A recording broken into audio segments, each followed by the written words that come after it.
To my new video. आज हम पढ़ेंगे languages in the 8th schedule of the Indian constitution.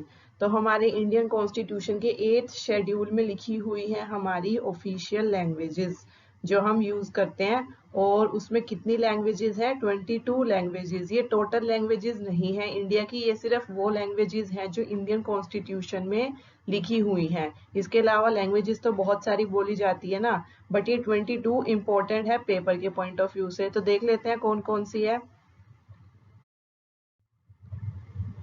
तो हम अल्फाबेटिकल ऑर्डर में पढ़ेंगे। सबसे पहले ए से है असमीज लैंग्वेज, जो ऑब्वियस सी बात है कहाँ बोली जाती है? असम में।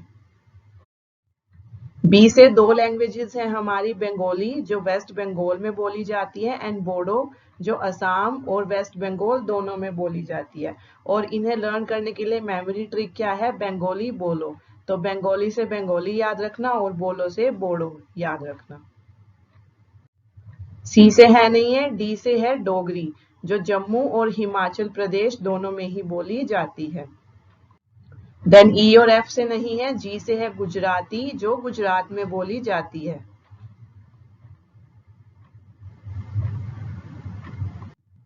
एच से है बहुत ही ऑब्वियसली लैंग्वेज हिंदी, जो कि नॉर्दर्न स्टेट में सबसे ज्यादा बोली जाती है। देन आई से नहीं है, के से 3 लैंग्वेजेस हैं, कश्मीरी, कन्नड़ा एंड कोंकणी। कश्मीरी लैंग्वेज बोली जाती है जम्मू एंड कश्मीर में, कन्नड़ा बोली जाती है कर्नाटका में, और कोंकणी लैंग्वेज बोली जाती है गोवा और कर्नाटका के कुछ पार्ट्स में। और इन्हें लर्न करने की टेक्निक क्या है? कन्नड़ा कश्मीर में कोंकणी से मिलने जाता है।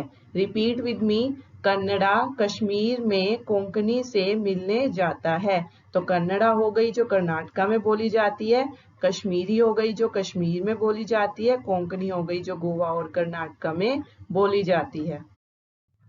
देन एम से है 4 लैंग्वेजेस, मलयालम जो केरला में बोली जाती है, मणिपुरी मणिपुर में, मराठी महाराष्ट्र में, और मैथिली जो बिहार के कुछ पार्ट्स में बोली जाती है। इसे लर्न करने की टेक्निक है, मलयालम और मैथिली मणिपुर में मराठी बोलते हैं।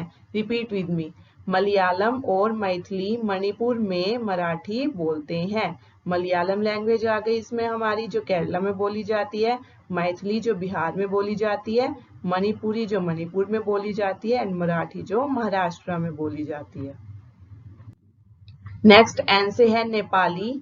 यस, मेरे साथ ऐसा हुआ था, एक बार मैं क्वेश्चन अटेम्प्ट कर रही थी तो उसमें नेपाली लैंग्वेज थी। मुझे उस वक्त पता नहीं था कि नेपाली लैंग्वेज भी इंडिया में बोली जाती है, एंड ये बोली जाती तो है और ये इंडियन कॉन्स्टिट्यूशन में भी लिखी हुई है। तो याद रखना आप, ये नेपाली लैंग्वेज जो है हमारी ऑफिशियल लैंग्वेजेस में से एक है। ये सिक्किम और वेस्ट बंगाल के कुछ पार्ट्स में बोली जाती है।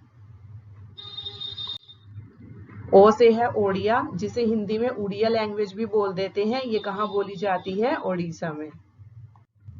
देन पी से है पंजाबी लैंग्वेज, जो पंजाब और चंडीगढ़ में बोली जाती है। चंडीगढ़ वैसे तो यूनियन टेरिटरी है, बट वो जॉइंट कैपिटल भी है पंजाब और हरियाणा की।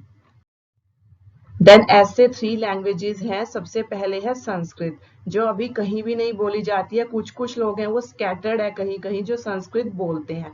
देन सिंधी, जो गुजरात, राजस्थान और महाराष्ट्र में बोली जाती है। देन संथली, जो संथल ट्राइब बोलती है, और संथल ट्राइब रहती कहाँ पर है? झारखंड, बिहार एंड वेस्ट बंगाल में। और मेमोरी ट्रिक क्या है? सिंधी संथली की सहेली है। ऐसे संस्कृत आपको ऐसे ही याद रहेगा, इसलिए मैंने इसमें डाला नहीं है, सिर्फ सिंधी और संथली की मेमोरी ट्रिक डाली है। सिंधी संथली की सहेली है। तो इसमें एस एस एस अनुप्रास अलंकार आ गया, स की पुनरावृत्ति हो गई, इसमें एलिट्रेशन आ गया। ठीक है, इंग्लिश में एलिट्रेशन बोलते हैं उसे। तो सिंधी संथली की सहेली है। देन टी से हमारी 2 लैंग्वेजेस हैं, तमिल एंड तेलुगु। तमिल बोली जाती है तमिलनाडु एंड पुडुचेरी में, तेलुगु बोली जाती है आंध्र प्रदेश एंड तेलंगाना में। देन लास्ट लैंग्वेज है हमारी उर्दू, जो कि नॉर्दर्न इंडिया में बोली जाती है। वन मोर थिंग, अब जब लैंग्वेजेस कर ही रहे हैं तो इनके ईयर्स भी कर लेते हैं। तो 1950 में जब हमारा संविधान लागू हुआ था, उस टाइम पर हमारी कितनी लैंग्वेजेस थी? 14 लैंग्वेजेस थी। कितनी लैंग्वेजेस थी? 14 लैंग्वेजेस थी। 14 लैंग्वेजेस हमारी कॉन्स्टिट्यूशन में लिखी हुई थी। देन 1967 में सिंधी को ऐड कर दिया गया। 1992 में 3 लैंग्वेजेस कोंकणी, मणिपुरी, नेपाली इन्हें ऐड कर दिया गया। जब सिंधी को ऐड किया 15 हो गई। 1992 में 18 हो गई। देन 2003 में बोडो, डोगरी, मैथिली और संथली इन चारों को ऐड कर दिया गया। तो कितनी लैंग्वेजेस हो गई? 22। अब प्रेजेंटली हमारे इंडियन कॉन्स्टिट्यूशन में कितनी लैंग्वेजेस हैं? 22। ठीक है, तो ये थी आपकी लैंग्वेजेस। आई होप आपको समझ में आ गया हो। इनके नोट्स बना लेना और लर्न कर लेना। Alright, thank you, bye bye.